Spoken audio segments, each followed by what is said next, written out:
क्यों अहले बैत को छोड़ दिया गया? एक टीवी चैनल पर मौजूद थे, वहां पर एक बहुत मशहूर आलिम दीन, मैं उनका नाम नहीं लूंगा लेकिन उनका टाइटल ले लूंगा, इंशाल्लाह जो सुनने वाले हैं वो पहुंच जाएंगे। एक कारी साहब थे।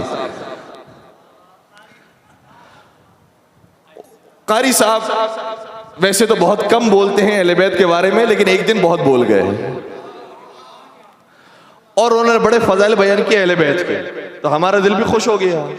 जब कैमरा बंद हुआ तो हमने कारी साहब से कहा कि माशाल्लाह आपने आज जिक्र अहले बैत कमाल का किया है, और आपने बयान फरमाया कि अहले बैत के पास सारा इल्म मौजूद था।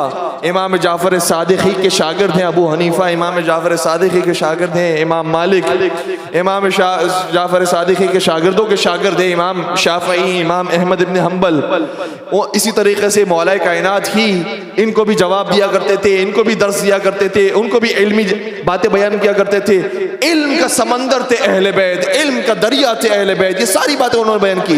जब सारी बातें कर दी तो मैंने उनसे एक सवाल किया कि जब अहले बैत इतना इल्म का समंदर थे तो आपकी किताबों में अहले बैत की रिवायतें क्यों मौजूद नहीं हैं?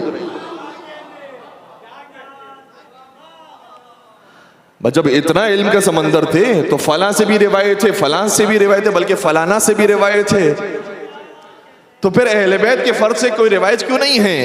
और ये मैं गारंटी के साथ आपकी खिदमत कर रहा हूँ, ये सवाल है जो आप अपने दोस्तों से, जो अपने कुलीग से पूछ सकते हैं। उनसे एक सवाल कीजिएगा कि जो सही तरीन किताब है आपके नजदीक, उसमें हर एक से रिवायत मौजूद है, लेकिन कोई रिवायत इमाम जाफर सादिक अलैहिस्सलाम से मौजूद नहीं है।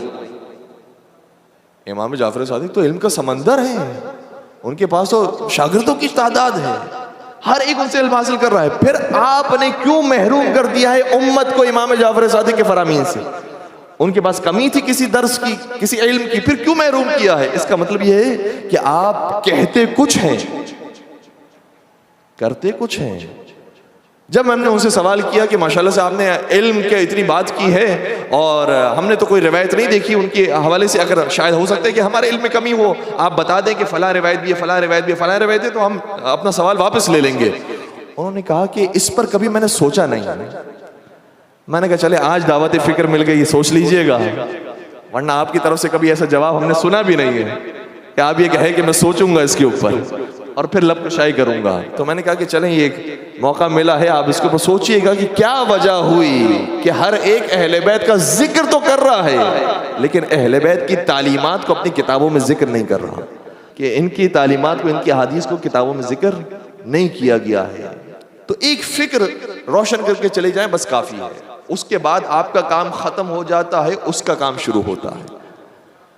हिदायत वहां से आती है। और जिस आयत की मैंने तिलावत की है आपकी खिदमत में, सूरह अनाम की आयत नंबर 125, उसके अंदर इरशाद ये हो रहा है, फमन युरिदिल्लाह अन यहदिया, अल्लाह जिसका इरादा कर ले कि उसको हिदायत देनी है, यशरह सदरहु लिल इस्लाम, उसका सीना खुदा खुद कुशादा करता है इस्लाम के लिए।